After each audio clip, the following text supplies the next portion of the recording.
내려오십시오. 하느님의 뜻을 거역하는 자는 저주받으리라. 더 이상 두렵지 않습니다. 하느님은 당신 편이 아닙니다.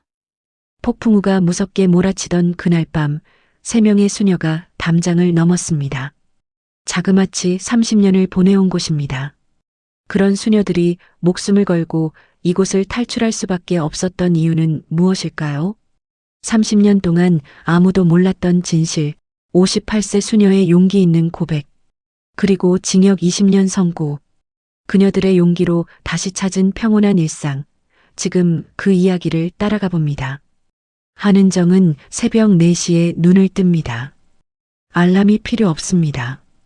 몸이 기억하고 있습니다. 30해 동안 같은 시간에 일어났기 때문입니다. 좁은 독방의 창문으로 어둠이 보입니다. 경북 산골 해발 800m 높이에 자리한 이 수도원은 사방이 숲으로 둘러싸여 있습니다. 가장 가까운 마을까지 차로 30분, 걸어서는 2시간이 넘는 거리입니다. 은정은 침대에서 일어나 무릎을 꿇으며 기도문을 읊습니다. 생각하지 않아도 혀가 알아서 움직입니다. 주님, 오늘도 당신의 뜻을 따르게 하소서. 하지만 요즘 들어 이 기도가 공허하게 느껴집니다. 복도로 나서자 냉기가 얼굴을 스칩니다. 난방은 아침 예배 시간에만 켜지기 때문에 은정은 낡은 가디건을 여미고 성당으로 향합니다. 어둠 속에서 수녀들이 하나둘 모여듭니다. 모두 고개를 숙인 채 걸으며 말을 하지 않습니다. 새벽 예배 전까지는 침묵을 지켜야 하기 때문입니다. 은정은 28살에 이곳에 왔습니다. 당시 그녀는 서울의 한 병원에서 간호사로 일하고 있었습니다. 바쁘고 각박한 삶이었습니다. 환자들은 끊임없이 요구했고 선배들은 차갑게 대했으며 퇴근 후 원룸에 돌아오면 텅 빈 방만이 그녀를 기다렸습니다. 어느 날 그녀는 호스피스 병동에서 임종을 앞둔 한 할머니를 만났습니다. 가족이 없는 할머니였습니다. 은정이 손을 잡아주자 할머니가 가늘게 미소 지으며 말했습니다. 고맙네요. 혼자 가는 게 무서웠는데. 그날 밤 은정은 울면서 깨달았습니다. 자신이 누군가에게 필요한 존재라는 것을 처음으로 실감했습니다. 석 달 후 그녀는 수녀원 입회 지원서를 냈습니다. 처음 몇 년은 평온했습니다. 기도하고 청소하고 텃밭을 가꾸며 세상의 소음에서 벗어나 있다는 것이 안도감을 주었습니다. 하지만 10년쯤 지나자 분위기가 바뀌기 시작했습니다. 박태준 신부가 이곳에 부임한 것은 15년 전입니다. 처음에는 온화해 보였습니다. 미소를 자주 지었고 수녀들에게 다정하게 말을 건넸습니다. 변화는 서서히 왔습니다. 먼저 외부와의 연락이 통제되었습니다. 전화는 신부의 허락 없이 사용할 수 없게 되었고 편지는 모두 검열을 거쳐야 했습니다. 신부는 이렇게 말했습니다. 세속의 유혹으로부터 자매들을 보호하기 위함입니다. 그 다음에는 규율이 강화되었습니다. 식사 시간, 기도 시간, 취침 시간이 엄격하게 정해졌고 조금이라도 어기면 식사를 거르게 하거나 밤새 무릎 꿇고 기도하게 하는 벌이 내려졌습니다. 은정은 이것이 수행의 일부라고 생각하며 참았습니다. 하지만 3년 전 신영이라는 젊은 수녀가 들어온 후로 상황은 더 나빠졌습니다. 신영은 30을 갓 넘긴 맑은 눈을 가진 여성입니다. 아직 세상의 때가 묻지 않은 그녀는 너무 순수해서 신부의 말을 의심 없이 믿었고 그래서 더 쉬운 표적이 되었습니다. 은정은 성당 안으로 들어서며 차가운 돌바닥에 무릎을 꿇습니다. 제단 위 십자가가 어둠 속에서 희미하게 빛나고 있습니다.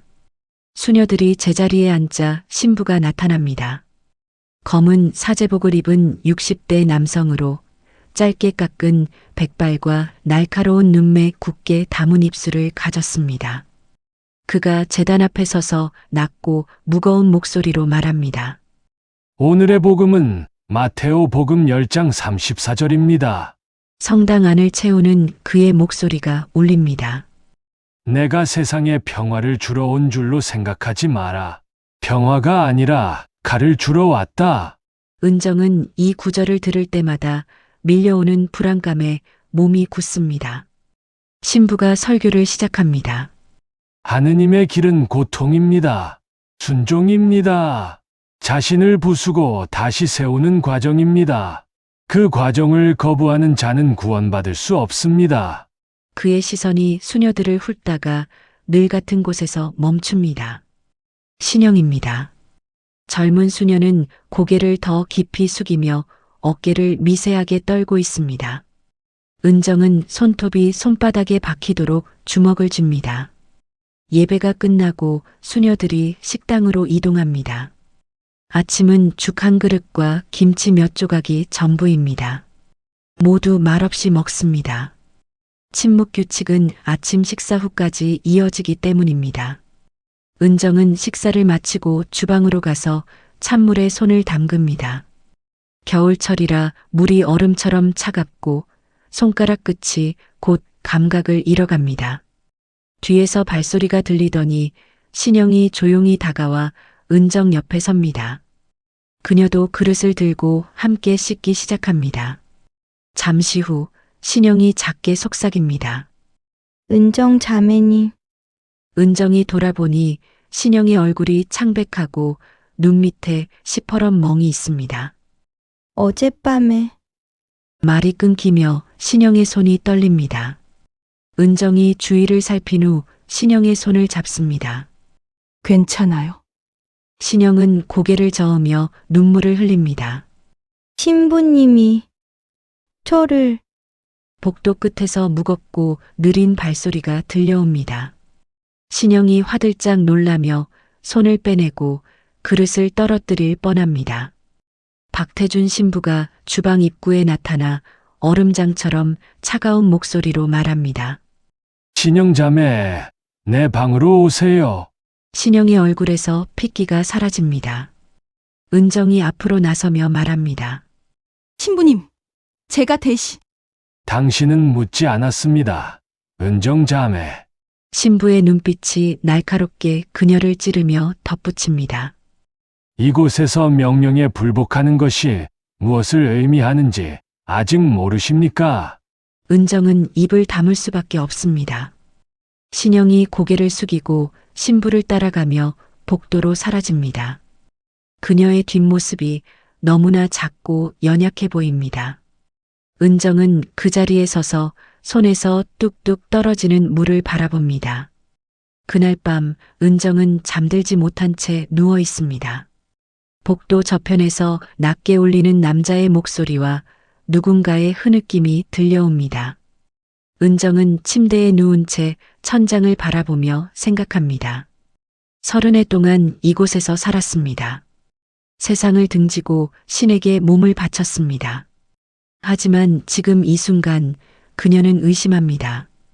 이것이 정말 신의 뜻일까요? 아니면 그저 한 인간의 폭력일 뿐일까요? 창밖으로 달빛이 희미하게 들어오고 숲 너머 어딘가에서 올빼미가 울고 있습니다. 은정은 눈을 감으며 처음으로 도망치고 싶다는 생각을 합니다. 아침 식사 시간입니다. 은정은 죽그릇을 앞에 두고 앉아 있지만 숟가락을 들지 못합니다.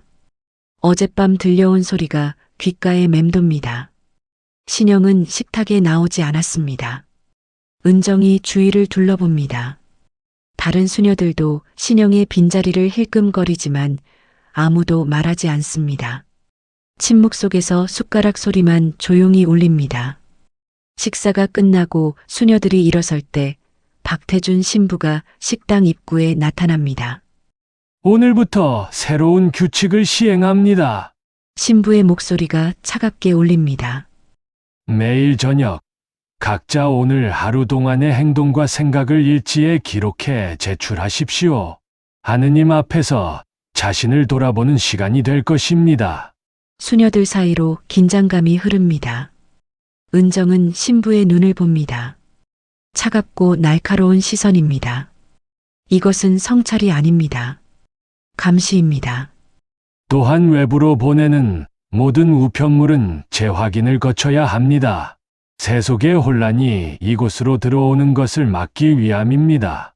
신부가 한 번 더 수녀들을 훑어본 후 돌아섭니다. 은정은 주먹을 쥔 채 서 있습니다. 오전 10시 은정은 세탁실에서 수녀복을 빨고 있습니다. 문이 조용히 열리며 누군가 들어옵니다. 오할머니입니다. 70대 중반의 수녀로 허리가 굽고 손이 떨리지만 눈빛만은 또렷합니다. 이곳에서 가장 오래 머문 사람입니다. 오할머니가 은정 옆에 서서 천천히 빨래를 개기 시작합니다. 잠시 침묵이 흐른 후 할머니가 작은 목소리로 말합니다. 신영이가 걱정되지요? 은정이 고개를 끄덕입니다. 아침에 못 봤어요? 어디 있는지 아세요? 격리실에 있을 겁니다. 오할머니의 목소리가 낮게 가라앉습니다. 신부님이 영적 청화가 필요하다고 하셨으니까요. 은정의 손이 멈춥니다. 격리실이요. 본관 지하에 있습니다. 작은 방이지요. 창문도 없고 침대도 없습니다. 그저 차가운 바닥과 벽뿐입니다. 오할머니가 빨래를 접으며 계속 말합니다. 예전에도 그런 일이 있었습니다. 15년 전쯤이었나요? 젊은 수녀 하나가 신부님의 말씀에 의문을 제기했습니다. 그 자매도 격리실에 보내졌지요. 그 수녀는 어떻게 됐나요? 오할머니가 잠시 망설이다가 대답합니다. 신부님이 어느 날 그 자매를 데리고 나갔습니다. 죄를 씻어야 한다면서요. 그 뒤로는 다시 못 봤습니다. 은정의 등줄기로 차가운 기운이 흐릅니다. 아무도 물어보지 않았나요? 물었지요. 하지만 신부님은 그 자매가 환속했다고만 하셨습니다. 자신의 길이 아니라는 것을 깨달았다고요. 오할머니가 은정을 바라봅니다. 하지만 저는 알아요. 그 자매는 떠나고 싶어 하지 않았습니다. 이곳이 자신의 집이라고 말했던 아이였으니까요. 은정은 입술을 깨뭅니다. 왜 아무도? 왜 그냥 두셨어요? 두려웠기 때문이지요. 오할머니의 목소리가 떨립니다. 우리는 모두 세상과 단절되어 있습니다. 갈 곳도 없고 의지할 사람도 없습니다. 신부님이 모든 것을 통제하고 있으니까요. 할머니가 잠시 말을 멈춘 후 조용히 덧붙입니다. 그래도 은정, 자매는 다릅니다. 당신은 아직 포기하지 않았어요. 그게 보입니다. 오후 3시 은정은 복도를 지나가다가 최 간호사를 만납니다. 60대 초반의 여성으로 수도원에 딸린 작은 의무실을 관리하는 사람입니다. 원래는 대학병원에서 일했지만 남편과 사별한 후 이곳에 들어왔다고 들었습니다. 최 간호사가 은정을 보더니 슬쩍 손짓을 합니다. 은정이 따라가자 간호사는 의무실로 들어가며 문을 닫습니다. 신영이를 봤어요. 최 간호사가 낮은 목소리로 말합니다. 아까 신부님이 데리고 왔더군요. 약을 받아가라고요. 어떤 상태였나요? 좋지 않아요. 얼굴에 멍이 있고 손목에 상처가 있었습니다. 넘어졌다고 하던데 거짓말이에요. 누가 봐도. 최 간호사가 말을 흐립니다. 은정이 책상을 붙잡습니다. 그럼 어떻게 해야 하나요? 우리라 뭘 할 수 있죠? 외부에 알려야 합니다. 최 간호사가 단호하게 말합니다. 교구청이든 경찰이든 누군가에게 알려야 해요. 이건 신앙이 아니라 감금입니다. 하지만 편지도 전화도 통제되는데 어떻게? 제가 방법을 알아볼게요. 최 간호사가 은정의 손을 잡습니다. 일주일만 기다려요. 제가 마을에 아는 사람이 있습니다. 물품 배달 올 때 몰래 편지를 전할 수 있을지도 몰라요. 은정이 고개를 끄덕이려는 순간 문이 열립니다. 박태준 신부가 서 있습니다. 무슨 대화를 하고 계십니까? 두 사람이 얼어붙습니다. 신부가 천천히 안으로 들어오며 문을 닫습니다. 은정자매, 당신은 요즘 규칙을 자주 어기는 것 같습니다. 침묵 시간에 말을 하고 허락 없이 다른 자매의 일에 간섭하고 저는 그저 그정 무엇입니까? 신부의 목소리가 차갑게 끊어냅니다. 당신은 교만합니다. 하느님의 뜻보다 자신의 생각을 앞세우는 사람입니다. 그것이 얼마나 위험한 일인지 아십니까? 은정은 입을 다뭅니다. 신부가 최 간호사를 돌아봅니다. 최자매도 마찬가지입니다. 그 의무실 밖에서 불필요한 대화를 나누는 것은 금지되어 있습니다. 그가 두 사람을 번갈아 보며 말합니다. 오늘 저녁부터 일주일간 두 분 모두 식사는 빵과 물로만 하십시오. 그리고 매일 밤 2시간씩 성당에서 참회 기도를 하시기 바랍니다. 신부가 돌아서며 마지막으로 덧붙입니다. 하느님은 순종하는 자를 사랑하십니다. 그것을 잊지 마십시오. 문이 닫히고 침묵이 흐릅니다. 최 간호사가 떨리는 손으로 의자를 붙잡습니다. 은정은 창밖을 봅니다. 높은 담장 너머로 산이 보입니다. 저 너머에는 세상이 있습니다. 하지만 여기서는 너무 멀고 닿을 수 없는 곳처럼 느껴집니다. 그날 밤 은정은 성당에서 무릎을 꿇고 있습니다. 차가운 돌바닥이 무릎을 파고듭니다. 2시간째 같은 자세로 앉아 있으니 다리가 저려옵니다. 옆에는 최 간호사도 무릎을 꿇고 있습니다. 은정은 제단 위 십자가를 바라봅니다. 30해 동안 그녀는 이 십자가 앞에서 기도했습니다. 모든 것을 맡기고 순종하며 살았습니다. 하지만 지금은 확신할 수 없습니다. 신은 정말 이런 것을 원하실까요? 두려움과 폭력으로 사람을 다스리는 것을 원하실까요? 은정은 눈을 감습니다. 그리고 마음속 깊은 곳에서 조용히 다짐합니다. 더 이상 참지 않겠다고. 신영을 그리고 이곳의 모든 사람을 지켜야 한다고. 설령 그것이 신의 뜻을 거스르는 일이라 해도 사람을 살리는 것이 먼저라고. 창밖으로 달이 떠오릅니다. 은정은 천천히 일어서며 최 간호사를 바라봅니다. 간호사도 그녀를 봅니다. 두 사람의 눈빛이 마주치며 무언의 약속이 오갑니다. 이제 시작입니다. 일주일이 지났습니다. 은정은 매일 밤 참회 기도를 마치고 방으로 돌아와 신부가 요구한 일지를 씁니다. 하지만 진실을 쓸 수는 없습니다. 오늘도 주님의 은총 안에서 평안했습니다. 거짓말입니다. 밤마다 신영의 울음소리가 들렸고 낮에는 신부의 시선이 따라다녔습니다. 모두 다 거짓. 은정은 밖으로 내뱉고 싶은 소리들을 바닥에 엎드려 속으로 삼킵니다. 다음 날 아침 예배 후 신부가 수녀들을 불러 모읍니다. 오늘부터 새로운 서약을 하겠습니다. 이곳에서 일어나는 모든 일은 하느님과 우리 사이의 신성한 비밀입니다. 외부에 알려져서는 안 됩니다. 신부가 양피지 서약서를 탁자 위에 놓고 수녀들을 바라봅니다.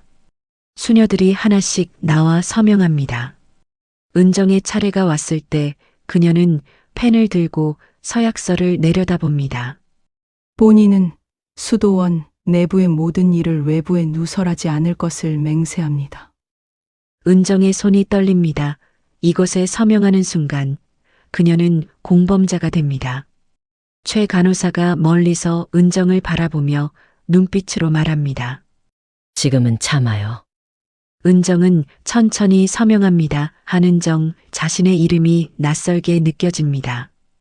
오후 은정은 세탁실에서 신영을 만납니다. 일주일 만에 보는 그녀는 훨씬 야위었고 뺨이 푹 꺼져 있으며 손목에는 붉은 자국이 선명합니다. 신영아, 가까이 오지 마세요. 신부님이 저를 지켜보고 계세요. 복도에서 발소리가 들리고 신영이 화들짝 놀라 일어섭니다. 가야 해요. 들키면 안 돼요. 신영이 문을 열고 나가는 순간 은정이 그녀의 손을 붙잡습니다. 신영아, 기억해. 넌 혼자가 아니야. 그날 밤 은정은 성당에서 참회 기도를 하고 있습니다. 복도를 걸어 나오는데 최 간호사가 어둠 속에서 나타나 작은 쪽지를 내보입니다. 내일 물품 배달 트럭이 와요. 제가 그 편에 이 쪽지를 전할게요. 들키면 어떡해요? 이미 각오했어요. 이렇게 사느니 뭐라도 해보고 죽는 게 나아요. 그 순간 복도 끝에서 신부가 손전등을 들고 다가옵니다. 누구십니까? 최 간호사가 재빨리 쪽지를 숨기며 침착하게 대답합니다. 은정 자매가 두통이 있다고 해서 약을 가지러 왔습니다. 신부가 잠시 두 사람을 보다가 돌아섭니다. 빨리 처리하고 방으로 돌아가십시오. 잠시 후 최 간호사가 조용히 말합니다. 내일 아침 10시에 트럭이 옵니다. 그때가 우리의 기회예요.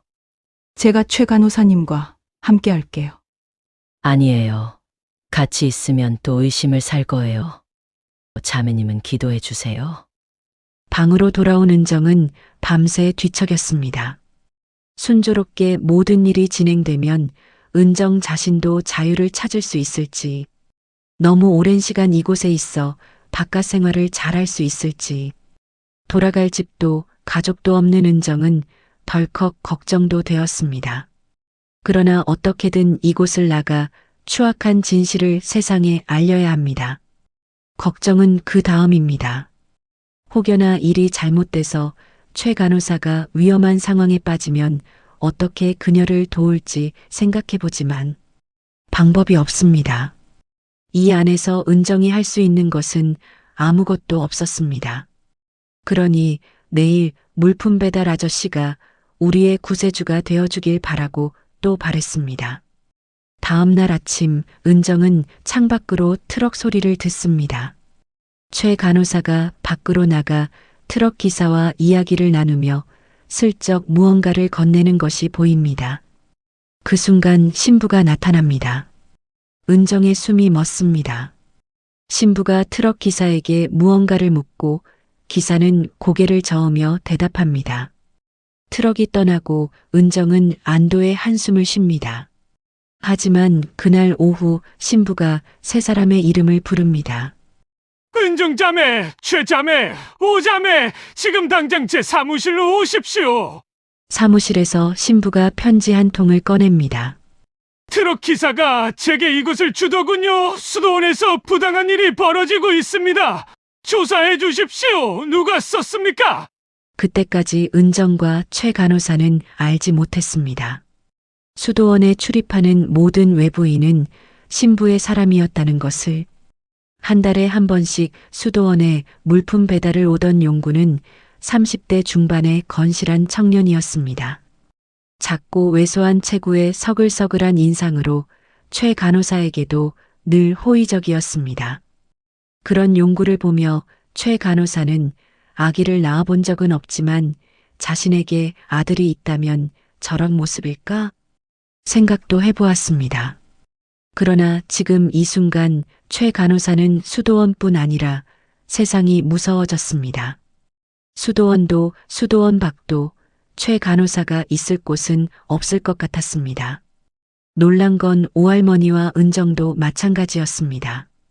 우리의 구세주가 되어줄 거라 믿었던 마지막 희망은 결국 신부로부터 더더욱 벗어날 수 없는 구실만 남겨둔 채 사라졌습니다. 신부는 생각보다 치밀하고 무서운 사람이었습니다. 그 쪽지 제가 썼습니다. 겨우 정신을 차린 최 간호사가 대답했습니다. 옆에서 거들려는 은정을 가로막으며 최 간호사가 앞으로 나섭니다. 당신들은 안경에 사로잡혔습니다. 격리실로 데려가십시오. 세 사람은 지하 격리실로 끌려갑니다. 작은 방, 창문도 없고 차가운 시멘트 바닥뿐입니다. 문이 닫히고 어둠이 그들을 삼킵니다. 오할머니가 조용히 웁니다. 우리가 어떻게 되는 걸까요? 날이 밝기 전에 어떻게든 이곳을 나가야 해요. 은정이 대답하며 벽을 더듬자 손끝에 축축한 곳이 걸립니다. 여기 물이 새고 있어요. 은정이 소리치며 오할머니와 최 간호사를 바라봅니다. 최 간호사는 차가운 시멘트 바닥에 몸을 눕힌 채 대답이 없습니다. 은정이 최 간호사를 흔들며 소리칩니다. 자매님, 정신 차리셔야 해요. 이렇게 있으면 내일 셋 다 죽어요. 신부가 우리를 가만두지 않을 거라고요. 최 간호사가 담담한 목소리로 대답합니다. 나가면 살 수 있을까요? 순간 은정은 모든 게 정지된 듯 얼어붙습니다. 은정이 꺼내려 하지 않았던 마음속 깊은 고민을 최 간호사가 꺼내놓은 것이었습니다. 수도원에서의 생활이 힘들었지만 적지 않은 나이에 세상으로 나가는 건 상상도 되지 않았습니다. 의지할 가족도 돌아갈 집도 없습니다. 어둠이 가득한 작은 방 안에 정적까지 더해졌습니다. 한참 후 정적 속에 최 간호사의 혼잣말이 들립니다. 아무것도 없는데. 우리가 있잖아요. 정적을 깨고 오할머니가 힘있게 말합니다. 저 혼자였으면 이곳을 나가려고 감히 꿈도 못 꿨을 거예요. 이 나이에 늙으니 혼자 나가 뭘 할 수 있겠어요. 그런데 제 옆에 자매님들이 있어서 뭐든 해보고 싶어졌어요. 하루를 살아도 편안하게 살다 가고 싶어졌어요. 자매님들은 이제 제 가족이에요. 저만 그렇게 생각한 건가요? 힘주어 말하던 오할머니가 말끝을 흐렸어요. 그때 힘없이 누워있던 최 간호사가 몸을 일으키며 차분히 말했어요. 나가서도 우리가 함께 할 수 있다면 저는 어디든 갈 수 있어요. 오할머니가 처음으로 환하게 웃으며 최 간호사 손을 잡았습니다. 은정이 그 모습을 바라보며 안도와 감사의 눈물을 흘렸어요. 이 가족과 함께 살고 싶어졌습니다. 그런 은정의 마음이 최 간호사와 오할머니에게도 전해졌습니다. 소를 넣어야 해요. 물이 새고 있는 곳이 이쪽이에요. 정신을 차린 은정이 눈물을 닦으며 소리치자 최 간호사와 오할머니도 동참했어요. 배수로예요. 예전에 산 아래로 물을 빼내기 위해 만든 통로가 있었어요. 담장 박묘지 쪽으로 이어져요. 가장 오래 수도원 생활을 해온 오할머니가 대답했어요. 그럼 이 벽을 뚫으면 되는 거네요. 은정이 돌멩이를 찾아 벽을 긁기 시작합니다. 세 사람은 밤새 벽을 긁습니다. 손이 까지고 피가 나지만 멈추지 않습니다. 이제 서로가 서로에게 가족이 되어 주어야 합니다. 이곳을 나가 함께 의지하고 살아갈 생각을 하니 힘이 납니다. 새벽녘 사람 하나가 겨우 들어갈 수 있는 작은 구멍이 뚫리고 차가운 공기가 흘러들어옵니다. 그때입니다. 위층에서 발소리가 들립니다. 지금 가야 해요. 은정이 구멍으로 들어가 좁은 통로를 기어갑니다. 최 간호사와 오할머니가 뒤를 따릅니다. 어디 갔어? 신부의 고함이 들립니다. 세 사람은 어둠 속을 기어가고 앞쪽에서 희미한 빛이 보입니다. 통로 끝에 녹슨 철망을 밀어내고 힘들게 밖으로 나옵니다. 하지만 뒤에서 불빛이 보입니다. 저기 있다! 세 사람은 담장으로 달립니다. 최 간호사가 먼저 올라가고 은정이 오할머니를 밀어 올립니다. 신부가 가까이 다가옵니다. 은정이 마지막으로 담장을 오릅니다. 내려오십시오! 하느님의 뜻을 거역하는 자는 저주받으리라! 은정은 담장 너머로 뛰어내립니다. 절대 넘을 수 없을 것 같았던 담장 밖 세상으로 드디어 나왔습니다. 셋은 손을 꼭 붙잡고 대견한 듯 서로를 바라봅니다. 그러나 아직 이 산을 내려가야 합니다. 폭우 속에서 세 사람은 서로를 의지하며 험난한 산을 내려갑니다. 수도원의 불빛이 점점 멀어지자 세 사람의 마음도 편안해집니다. 은정은 하늘을 봅니다. 처음으로 느끼는 진정한 자유입니다. 1시간쯤 걸어 마을에 도착한 세 사람은 작은 슈퍼 앞 처마 밑에 주저앉습니다. 수도원에서 오래 생활을 했지만 마을에 내려온 것은 처음입니다. 그때 우산을 쓴 남자가 다가옵니다. 수도원에서 오셨죠? 은정이 뒷걸음질 칩니다. 누구세요? 세 사람은 잔뜩 겁먹은 얼굴로 우산 쓴 남자를 바라봅니다. 짧은 순간 불안한 생각들이 머릿속을 스칩니다. 제 이름은 김영구입니다. 예전에 그 수도원에서 관리인으로 일했습니다. 60대 초반의 남성이 진지한 눈빛으로 그들을 봅니다. 최 간호사가 놀란 듯 어둠에 가려진 남자의 얼굴을 살핍니다. 몇 년 전 박태준 신부의 부당함을 눈치채고 항의했다가 해고당했습니다. 그때 신부는 저를 죽이려 했습니다. 형구의 목소리가 무겁게 가라앉습니다. 신부가 수도원 뒤편으로 끌고 가 낭떠러지에서 저를 밀었습니다. 가까스로 목숨은 건졌지만 그 산에서 저를 기다리는 건 죽음뿐이었습니다. 그때 저를 살려주신 분이 그가 최 간호사를 봅니다. 최 자매님이었습니다. 자매님이 아니었다면 저는 그날 죽었을 겁니다. 최 간호사가 놀라 그를 봅니다. 선생님, 그때 그분이 예, 저는 살아남았습니다. 자매님 덕분에요. 제 모습이 발각되면 최 자매님도 위험해질 것 같아 인사도 못하고 도망쳐왔습니다. 형구가 고개를 숙입니다. 그 뒤로 저는 기다렸습니다. 저와 함께 진실을 밝히고 그곳의 실상을 증언해줄 누군가를요. 그런데 늘 고요하던 수도원에서 소란스러운 소리가 들리는 겁니다. 드디어 누군가 탈출했다고 생각하고 부랴부랴 이곳으로 왔습니다. 몰래 탈출했다면 경로는 이곳일 테니까요. 오랜 세월 수도원 관리인으로 일해온 형구가 그것을 모를 리 없었습니다. 그가 두꺼운 봉투를 꺼냅니다. 이건 제가 몰래 복사해둔 수도원의 회계장부와 의무기록입니다. 저는 내일 날이 밝는 대로 교구청에 이 자료를 보내겠습니다. 은정이 떨리는 손으로 봉투 안의 자료를 꺼내 보았습니다. 형구는 이 순간만을 기다려온 사람처럼 휴대폰을 꺼내 들어 또박또박 번호를 눌렀습니다.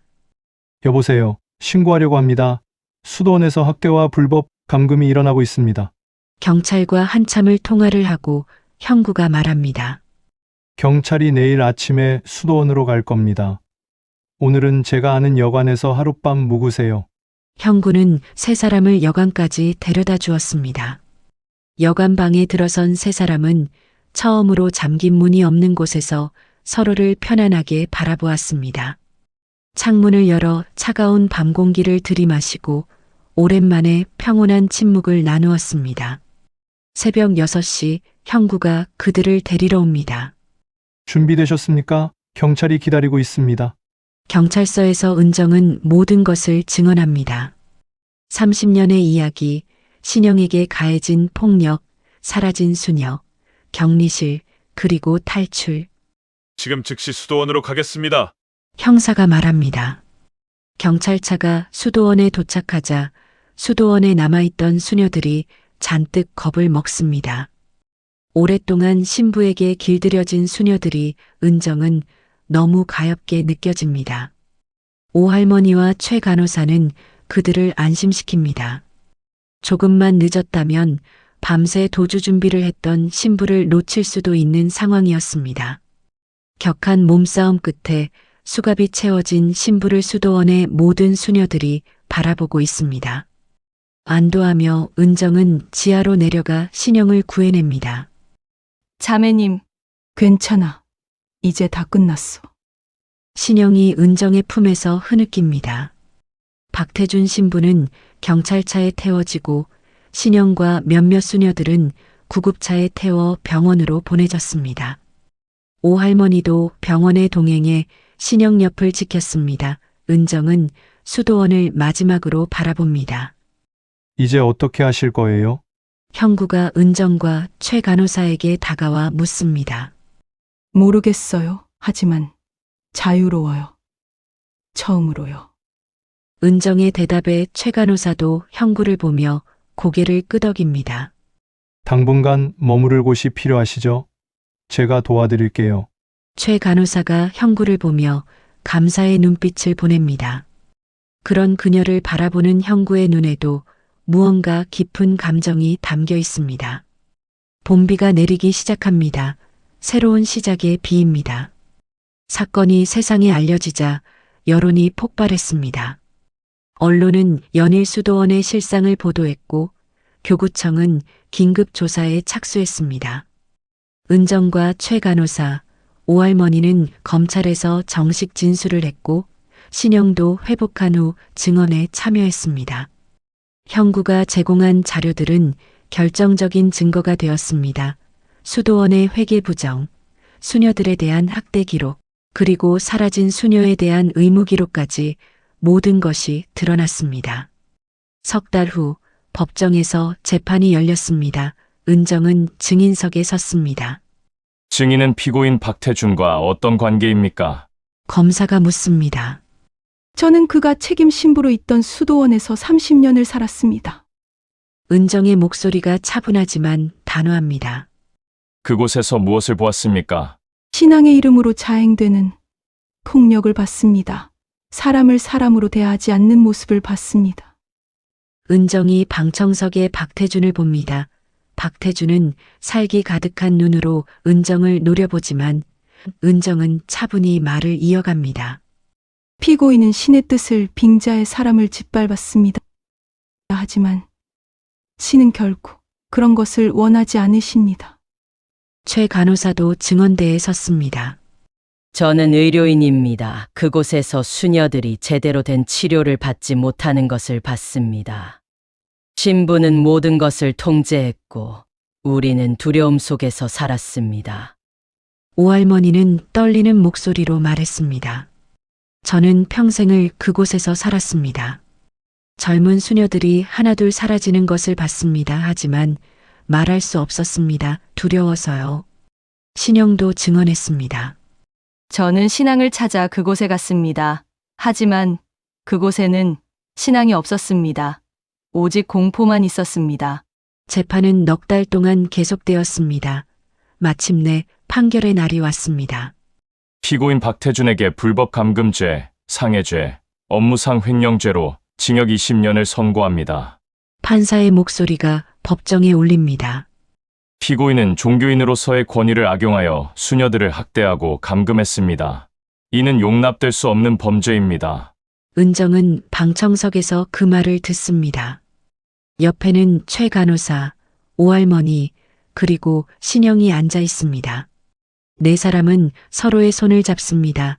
법정을 나오자 형구가 기다리고 있습니다. 수고하셨습니다. 형구가 말합니다. 선생님도요. 최 간호사가 그를 보며 미소 짓습니다. 그 미소에는 감사와 존경, 그리고 무언가 더 깊은 감정이 담겨 있습니다. 그날 이후 5사람은 자주 만나게 되었습니다. 형구는 은정과 최 간호사, 오할머니, 신영이 마을에서 살 집과 생활 물품을 마련해주고 마을 사람들에게 그들을 소개하며 정착을 도왔습니다. 최 간호사는 어려운 이들을 위해 자신을 희생하고 말없이 헌신하는 형구의 모습을 보며 가슴 한켠에 따뜻한 감정이 싹 트는 것을 느꼈습니다. 3년이 흘렀습니다. 작은 마을 언덕 위에 낡은 한옥이 한 채 있습니다. 희망의 집이라는 작은 나무 간판이 대문에 걸려 있습니다. 은정은 마당에서 텃밭을 가꾸고 있습니다.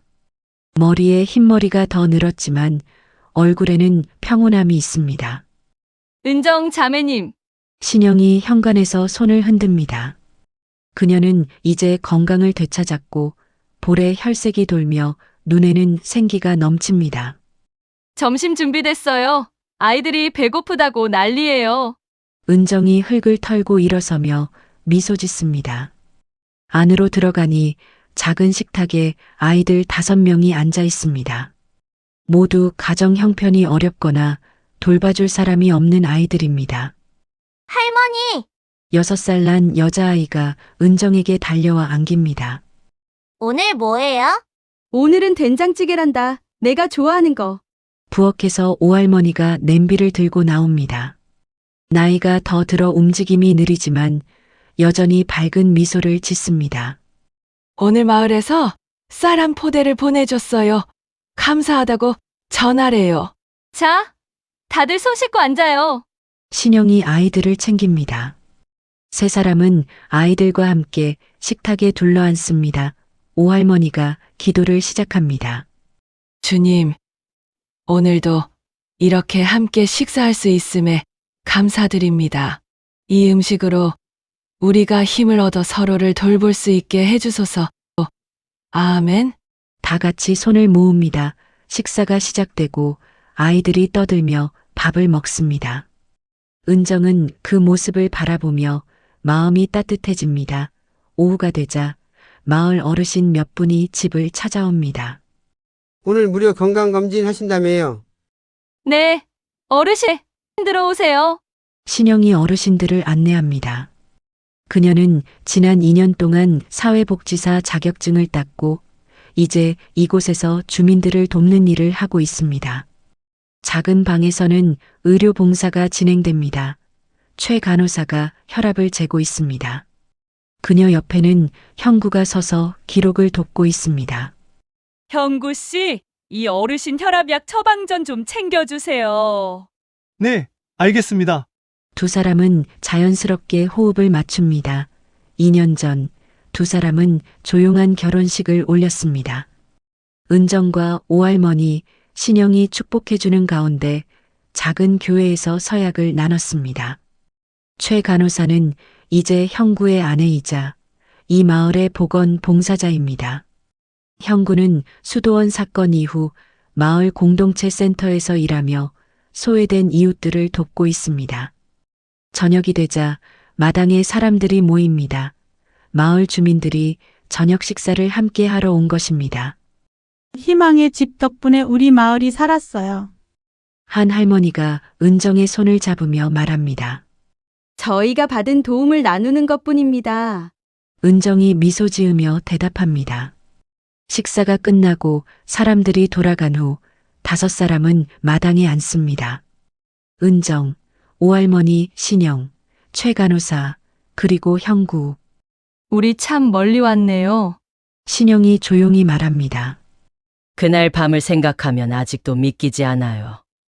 우리가 정말 여기까지 온 거예요. 힘들었지만 보람 있었어요. 최 간호사가 남편의 손을 잡으며 말합니다. 그리고 이제는 행복합니다. 형구가 아내를 바라보며 미소 짓습니다. 저도 당신들을 만나 제 인생의 의미를 찾았습니다. 오할머니가 하늘을 올려다봅니다. 하느님께서 우리를 여기로 이끄신 것 같아요. 고통을 겪었지만 그 고통이 우리를 더 강하게 만들었어요. 은정이 고개를 끄덕입니다. 이제야 알 것 같아요. 신앙이 무엇인지요. 그녀가 주위를 둘러봅니다. 두려움 속의 순종이 아닌 서로를 살리는 용기, 그것이 진정한 신앙이에요. 해가 기울고 마당에 긴 그림자가 드리웁니다. 형구가 일어서며 말합니다. 내일 마을 회관에서 노인 무료급식 봉사가 있어요? 같이 가실 분? 저요? 신영이 손을 듭니다. 저도 갈게요. 최 간호사도 일어섭니다. 우리 모두 가요. 은정이 말합니다. 5사람은 서로를 바라보며 웃습니다. 밤이 되고 별이 떠오릅니다. 은정은 마당 벤치에 혼자 앉아 하늘을 봅니다. 이제야 정말 자유로워졌네요. 그녀가 혼잣말처럼 속삭입니다. 그리고 행복해요. 현관 불빛이 켜지고 신영이 문을 엽니다. 자매님, 안 들어오세요? 내일 봉사 가려면 일찍 일어나야 해요. 지금 갈게. 은정이 일어서며 집을 바라봅니다. 낡았지만 따뜻한 집입니다. 고통이 아니라 사랑으로 가득한 집입니다. 그리고 그 집에서는 오늘도 사랑이 자라나고 있습니다.